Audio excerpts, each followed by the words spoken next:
I've been growing a business for about the last 6 years or so, and I get that there's the action journey and the emotional journey, and when I got that, it really made a big difference. And taking on, the feeling of already having obtained what you want to obtain, but there's still an element of it's not quite there. I have to start paying back my student loans. And I am wondering about, for instance, having to market, and that constant marketing and constantly being reminded of where you are not. And then someone saying to you, "Oh, how you doing?" And you have to be like, "Oh, I'm doing great," when you're really thinking everything sucks. And so I'm just wondering about that whole, the balance between growing a business, stepping up, showing up, and, part of it faking, part of it working hard, part of it letting go. And sometimes it gets very confusing because I sometimes look at it and think maybe there should be a change of career or place or something as a result. Well, let's see if we can sort this out, because it isn't complicated. And even though it feels like it is, it isn't. So we're just going to chew with you a little bit until you feel some clarity wash through you. First, we want to say that while it is not a good idea to speak negative words, faking it is of no value either, because the universe is not responding to your words. The universe is responding to your vibration. And yet, you are where you are. So if you are standing in what, financially speaking or comparatively speaking, seems to you like an unsuccessful place, and you are taking score of that, so that's how you feel, then that's the vibration that you're offering. And every action that you offer makes little difference, because you're doing the majority of your creation from your negative stance, not from your positive stance. So you can't offer enough action to make any difference. As we look at physical friends, and we want you to really get a sense of this, you will easily. We know that effort does count for some things. We know that if you're stronger, you can pick up bigger things, and that if you try harder, you can make more happen in a 24-hour period. We're not saying that action is inconsequential. But when you are looking for your action, I will spend this much effort in this much time and I will get this much money back. There is not a distinguishable difference from our vantage point of those that earn the most and those that earn the least from that action orientation. The separation between those who earn fantastically is not an action comparison. It's that they have learned the leverage of energy. And you leverage the energy that creates worlds through your attitude, through your mood, through your thoughts, through your emotions. We like that you are aware of the difference between the action journey and the emotional journey, because what that says is where I am is where I am, but I have a choice of how I feel about it. So our encouragement is that you see action as something that is fun to do and something that may even be necessary to do, but say to yourself, action without energy alignment is not fun, and action with energy alignment is life-giving. Action, once you've tended to the flow of the stream first, is inspiration. It feels fabulous. It's passion and eagerness. But action, because I need to do it, because I said I was going to do it, is what motivation is, and it's bucking a current that takes all of the joy out of the action.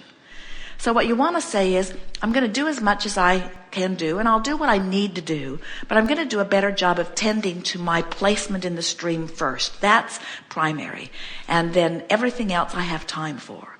And what you'll begin to notice as you care more about your direction in this stream, the universe will deliver to you more opportunities to leverage yourself more and more. So people to help you, ideas to come, cooperative universe, even cooperative traffic, even cooperative economy, cooperative ideas, cooperative others. In other words, it just gets better and better and better until you'll reach a point, Jerry and Esther are certainly there, where they cannot possibly find an actual correlation between their effort and their reward. It's just too far off the charts. There just are not enough hours in the day, or enough deservability, so to speak, enough energy expended to put a book on the bestseller list. In other words, this isn't about action.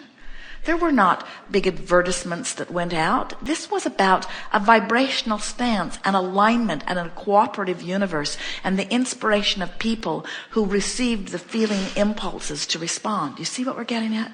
When you put out a vibrational advertisement, the universe cooperates, and your yield, your response from that small effort is huge in comparison. So when friends say to you, how is it going? Or how are you doing? What you want to say to them is, I'm feeling so good.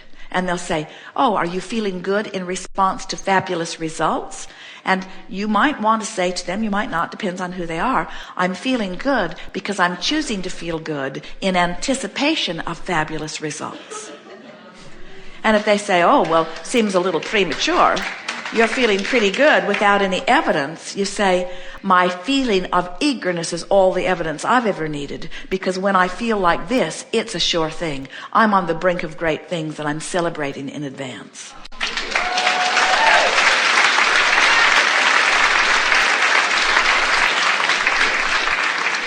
But, and we loved your word, you cannot fake it.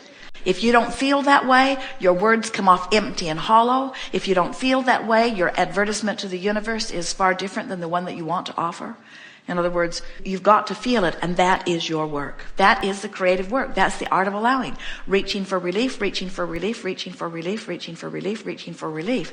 And even in these upper registries of fabulous feeling emotions, there's still relief. There's still relief. There's no end to how good you can feel. There is no end to your capacity to enjoy your ride on the river. Got it. Great. The feeling of relief is more subtle when you're already doing pretty good. When you're fine-tuning, the feeling of relief is softer, but it's still a feeling of relief. So you're wanting to shift from just that frustration and that feeling of impatience. You're wanting to shift into an all is well sort of patient feeling. And that's why you reached for the word patient. Esther tells that to the technical support line pretty often as the voice on the recording says, thank you for your patience. And she says, you misunderstand. I am not patient. I want you, and I want you now. So when you recognize that you have this feeling of impatience and what you want is patience, think about what that means. It means I want to stop my resistance and start my allowing. I want to relax in the unfinishedness of this and anticipate the fun of it. I want to feel that I've put my boat in the river, and where it is just fine because the stream's going to carry me. And there's not a reason for me to be impatient because the stream is secure and my dream is secure and I'm good at what I do and I like what I do and I would do it all again. Now, that felt better, didn't it? You felt relief. Yeah. Now, we're going to show you something that feels the opposite of relief in something that you said earlier, because we don't want to take you there. We want you to take yourself there, so we're going to take you back where you were. Oh. Going to drag you back upstream and dump you back in the river. Good thing I like to swim. So now, get a picture of your business and reach for thoughts of relief. It's exactly the way I want it. I know I want to do this. I want to do this. I knew it when I first saw it. Exactly. I can remember how I felt when I saw it. I couldn't possibly be on the wrong track. I'm not on the wrong track. I'm just on a slower track that I want to be on. But it's moving and it's unfolding and I'm making progress. And I've just begun to really roll here. And this is the basis that I'm building and the impetus is picking up. And every moment that my business wasn't really going as fast as I wanted it to was a clarifying moment where I got clearer and clearer about what I want. The picture of my business is brighter and more perfect now than it was when I first started. And all of this wasn't for nothing. It was for something. It was for that. And now I'm ready to start rolling toward it. I know I've paid my dues. I know that I've shifted through the contrast. I know that what I want is alive and well. I know that my source is over there calling me. And I know that I'm on the right path. And I wouldn't stop doing this for anyone. And I don't care what other people say as they're taking score, because they don't know. They can't get inside of me. They don't know who I was before I was born. They don't know the intentions that I had. They don't know the life that I've lived. lived. They don't know the pros and cons that I've weighed. They don't know what I've given birth to. They don't know what my vibrational virtual reality is really about. They don't know what my vibrational escrow is about. They don't know where my inner being is. They don't know how my inner being feels. They don't know how my inner being is calling me. They don't know how I feel in relationship to my inner being calling me. But I do, and I feel relief. This was good. You see. Yeah. And I'm enjoying the creative process. That's the work. That is your work. That's more important than all the action you do, than all the people you bring on board, than all the ideas that you offer, than all the money you make. That is the work. The work is to let the creation that you've crafted from your life be what you feel in your belly. It's the emotional journey, you see. And you understood all of that intellectually. You said every one of those words to us when you sat down, and you said it as good as we've ever heard it said, and now you're feeling it. You see? Yeah. So now you're flowing, and evidence will appear immediately, and now you're hoping we'll be believing and knowing as soon as this afternoon. Yes. Someone very close to me lives in a lot of fear, and this is someone that my partner, on a daily basis. And he knows I'm very much into Abraham, and every once in a while I'll pop a CD in the car when we're driving or whatever. But even listening to Abraham's words, to your words, freaks him out, because the fear and the whole idea of that he could be in charge of changing what he wants to have changed, it's just very difficult, and I'm wondering what I can do. I pretty much, don't play Abraham in front of him. But I don't want to force it, but it's really painful to me to be so close and have such all right, so you say opposition. You say I don't know what to do. And what I'm looking at is painful to me. So what that means is, as you're having this experience with this person, and you are feeling more and more free and more in control of your own life, and whenever you feel good, you wish it for those you love.